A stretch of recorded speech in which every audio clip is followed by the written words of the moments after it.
Welcome to bird media. నేను మీ పవన్ కృష్ణమూర్తి. ఆంధ్రప్రదేశ్లో mega DSC చుట్టూ వైసీపీ చేస్తున్నటువంటి రాజకీయ రచ్చ చూస్తుంటే అది డిఎస్సి మీద పోరాటమా లేక లోకేష్ అంటే భయమా అనే డౌట్ ఇప్పుడు జనాల్లోనే కాదు వైసీపీ క్యాడర్లో కూడా మొదలయ్యేటువంటి పరిస్థితి. డిఎస్సిల్లో అవకతవకలు జరిగిపోయాయి అంటున్నారు, నియామకాల్లో అక్రమాలు జరిగిపోయాయి అంటున్నారు, ప్రభుత్వమే మోసం చేసేసింది అంటున్నారు. ఆరోపణలు అయితే చాలా బాగానే చాలా బలంగా గట్టిగా చేస్తున్నారు, సౌండ్ రీసౌండ్ వచ్చేలాగా. కానీ విద్యాశాఖ మంత్రి నారా లోకేష్ మాత్రం అడిగింది ఒకే ఒక్కటి, మీ దగ్గర ఆధారాలు ఉన్నాయా? అయితే రండి. జగన్ ఎప్పుడు ఎక్కడంటే అక్కడే చర్చిద్దాం, ప్రజల ముందే తేల్చుకుందాం అని చెప్పి. అంతే. ఇక్కడ వైసీపీ స్క్రిప్ట్లో ట్విస్ట్ వచ్చింది. మామూలు ట్విస్ట్ కాదండి. ఈదుల్లో నిరసనలు పెట్టడానికి రెడీ, పోస్టర్లు పట్టుకోవడానికి రెడీ, నినాదాలు చేయడానికి రెడీ, ప్రెస్ మీట్లు పెట్టడానికి రెడీ. కానీ లోకేష్తో లైవ్ డిబేట్కి మాత్రం మాకు నెట్వర్క్ లేదు సార్. మాకు నెట్వర్క్ లేదు, మేము రాం. అదేంటండి వైసీపీ నేతలు, మీ ఆరోపణలు నిజమైతే మీ దగ్గర ఆధారాలు ఉంటే మీకు కావాల్సిన టైము, మీకు కావాల్సిన డేట్, మీకు కావాల్సిన చర్చా వేదికలోనే చర్చకు వస్తానని చెప్పి లోకేష్ చెప్తున్నాడు కదా. ఏం కావాలి ఇంకా? అంటే టీ బిస్కట్లు లాంటివి కూడా లోకేష్ ఏమైనా పంపించాలా? వద్దులేండి. మళ్ళీ దాంట్లోనే చిన్నబాబు చిరుతిండ్లు 25 లక్షలు అని చెప్పి న్యూస్ అయితే మీరే వేసి పరువు నష్టం దావా తెచ్చుకుంటారు, మళ్ళీ కోట్ల మట్టి తిరుగుతూ ఉంటారు సమాధానం చెప్పడానికి కక్కలేక మెంగలేక. బట్ ఇక్కడే అసలు మనకు మొదలవుతుంది. డిఎస్సిలో అక్రమాలు జరిగాయని వైసీపీ నిజంగా నమ్మితే ఆ ఆరోపణలను నిరూపించడానికి ఇంతకంటే గొప్ప అవకాశం ఇంకేం కావాలి? లోకేష్ని ప్రజల ముందే నిలబెట్టేసి ఇదిగో ఇది మా ఎవిడెన్స్ అని చెప్పి బలంగా చూపించవచ్చు కదా. కానీ మరి అలా చేయకుండా రోడ్లు ఎక్కడం ఎందుకు, మైకులు పట్టుకోవడం ఎందుకు, పోస్టర్లు వేసుకోవడం ఎందుకు, రప్పరప్పలంటూ తిరగడం దేనికి? ఎందుకు ఈ షో అంట? ఎందుకంటే రోడ్డుపై మైక్ పట్టుకుని ఆరోపణలు చేయడం ఇదంతా చాలా ఈజీ. ఆరోపణలు చేయడానికి ఆధారాలు అవసరంలా, కానీ ఆధారాలతో చర్చకు వస్తే మాత్రం అసలు విషయం బయటపడుతుంది. ఫర్ అన్ ఎగ్జాంపుల్ ఈ వీడియో చూడండి. దుర్గయ్య అనేది వ్యక్తి నేషనల్ గేమ్స్ గోల్డ్ మెడలిస్టు 1:1 పిలిచినారు, కాల్ లెటర్, సర్టిఫికేట్లు వెరిఫైడ్, ఉద్యోగం రాలా, నా పక్కనే కూర్చొని. ఆయన ఏమన్నారు అంటే, నేను నేషనల్ గోల్డ్ మెడలిస్ట్, కానీ మాకు ఉద్యోగం రాలేదు. గోల్డ్ మెడలిస్ట్ అనేది మాట yes, he he's won a medal. National కూడా కరెక్ట్, కానీ నేషనల్ గేమ్సా నేషనల్ ఛాంపియన్షిపా ఆయన అదే అప్లోడ్ చేయాలి. కానీ ఆయన ఏం చేశారు, నేషనల్ ఛాంపియన్షిప్ మెడల్ అప్లోడ్ చేశారు. అయినా నువ్వు పాల్గొన్నందుకే ఇస్తున్నావు. ఇక్కడ మెడల్ వచ్చిన మెడల్ అయితే మెడల్ అయితే వచ్చింది కదా, మెడల్ వచ్చిన నీకు ఇవ్వు.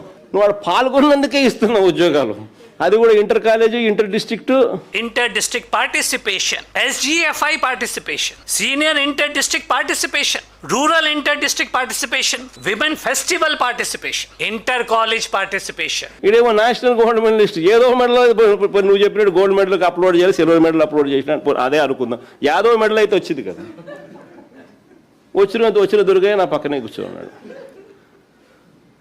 ఎక్కడికి అన్యాయం ఇది? చూశారుగా, అందుకే ఈ వెనకడుగు.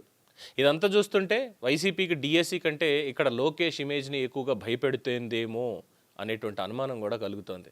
ఎందుకంటే లోకేష్ ఒక్కటే చెప్తున్నారు ఇప్పుడు చాలా క్లియర్గా, మేము చాలా పారదర్శకంగా పనిచేసాం, తప్పు జరిగింది అని మీ దగ్గర ఆధారం ఉంటే మీరు రండి, ప్రజల ముందే నిరూపించండి అని చెప్పి. సో ఇది రాజకీయంగా చాలా సింపుల్ ఛాలెంజ్. వాళ్ళు ఆరోపణలు చేశారు, వీళ్ళు ఆధారాలు అడిగారు. కానీ వైసీపీకి మాత్రం సింపుల్గా ఎక్కడ కనిపించట్లా. అందుకే ఒకవైపేమో డిఎస్సిలో అవకతవకలు అంటూ అరుపులు, ఇంకోవైపేమో చర్చకు రండి అన్న పిలుపు వినగానే సైలెన్స్. ఇదేం రాజకీయం మరి? రచ్చకి రెడీ వీళ్ళు, చర్చకి మాత్రం నాట్ రెడీ. ఆరోపణలు ఎస్ మేము ఆల్వేస్ రెడీ టు డూ, కానీ ఆధారాలు ఇవ్వంటారా అంటే సారీ అండి మేము నాట్ రెడీ. కెమెరా ముందేమో ఫైర్ అయిపోతారు, లోకేష్ ముందేమో వైర్ అయిపోతారు, అంతే, అంతకుమించి ఏం లేదు. అయితే ఇక్కడ జగన్మోహన్ రెడ్డి గారికి ఒక చిన్న ప్రశ్న. మీ పార్టీ నేతలు చేస్తున్నటువంటి ఆరోపణలు నిజమే అని మీకంత నమ్మకం ఉంటే లోకేష్ ఇచ్చినటువంటి ఛాలెంజ్ని ఎందుకు స్వీకరించలేకపోతున్నారు? మీకు నచ్చిన టైం అంటున్నారు, మీకు నచ్చిన వేదిక అంటున్నారు, ప్రజల ముందే చర్చిద్దాం అంటున్నారు. అది తాడేపల్లి అయినా, యలహంక అయినా, సాక్షి అయినా, ఇంకో చోటైనా మీరు మిమ్మల్నే రమ్మంటున్నారు, లేదు మీ దగ్గరకు నేనే వస్తానంటున్నారు. మరి ఎందుకని తీసుకోలేకపోతున్నారు? ఇంతకంటే ఫ్రీ ఆఫర్ ఏం కావాలి జగన్ గారు మీకు? ఒకే ఒక్కసారి మీరు డిబేట్కి వచ్చి అక్కడ మాట్లాడితే చాలు. ఆ ఆరోపణలు నిజమో లేదంటే రాజకీయ డ్రామా అనేది అక్కడ ప్రజలే తేల్చేస్తారు కదా. కానీ వైసీపీ వాళ్ళకి, జగన్మోహన్ రెడ్డి గారికి ఇదేనేమో అసలు సమస్య. ఇప్పుడు లోకేష్తో చర్చకెళ్తే డిఎస్సి సంగతి పక్కన పెట్టండి, వైసీపీ చేస్తున్న ఆరోపణల అసలు బండారం బయటపడుతుంది, అక్కడికి వెళ్ళిన తర్వాత అనవసరంగా ఫూల్ అవుతాము అని చెప్పని భయపడుతున్నట్టుగా ఉంది. అందుకే ఈ నిరసనలు చూస్తుంటే మాత్రం ఒకటే అనిపిస్తుంది, వైసీపీకి డిఎస్సి మీద అంత కోపం లేదు, డిఎస్సిలో ఏదైతే వీళ్ళు చెప్తున్నారో లబ్ధిదారులు ఇంతమంది నష్టపోయారు అని చెప్పంటున్నారో వాళ్ళ మీద సానుభూతి కాదు కదా, గాడిద గుడ్డు కూడా లేదు.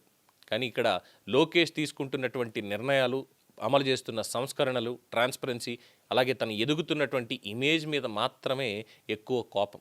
ఎందుకంటే ప్రజల ముందే చర్చకు వచ్చి ఆధారాలతో నిలబడే నాయకుడిని ఎదుర్కోవడం ఒక విషయం, అదే నాయకుడి మీద బయట నిలబడి అరవడం ఇంకో విషయం. కాబట్టి వైసీపీ నేతలకి లాస్ట్ అండ్ ఫైనల్ క్వశ్చన్, మీరు లోకేష్ని చూసి భయపడుతున్నారా, లేక మీ ఆరోపణల వెనక ఆధారాలు లేవని భయపడుతున్నారా? రెండిట్లో ఏది నిజమో చెప్పండి. లేదంటే డిఎస్సిపై నిరసనలు ఆపాల్సిన అవసరం లేదు, కానీ లోకేష్ ఇచ్చిన ఛాలెంజ్కి సమాధానం చెప్పే ధైర్యం కూడా చూపించండి. ఎందుకంటే రోడ్డు మీద రచ్చ చేయడం రాజకీయం అయితే, ప్రజల ముందు ఆధారాలతో నిలబడడం అనేదే నాయకత్వం. ఆ నాయకత్వాన్ని చూసే వైసీపీకి ఎంత భయం ఎందుకు? బట్ ఇందులో కామన్గా ఒకటి ఉంది చూసారా, లోకేష్కి సమాధానం చెప్పడానికి భయం, ఆధారాలు చూపించడానికి భయం. అంటే చివరికి వైసీపీకి మిగిలేది భయం మాత్రమే. అది లోకేష్ని చూసినా ఎవరిని చూసినా. ఏమంటారు? మీ అభిప్రాయం తెలియచేయండి. చూస్తూనే ఉండండి ది బర్డ్ మీడియా. ఈ వీడియో మీకు నచ్చినట్లయితే లైక్ చేయండి, షేర్ చేయండి, సబ్స్క్రైబ్ చేయండి. మరిన్ని అప్డేట్ల కోసం మా వాట్సాప్ ఛానల్ను ఫాలో చేయండి.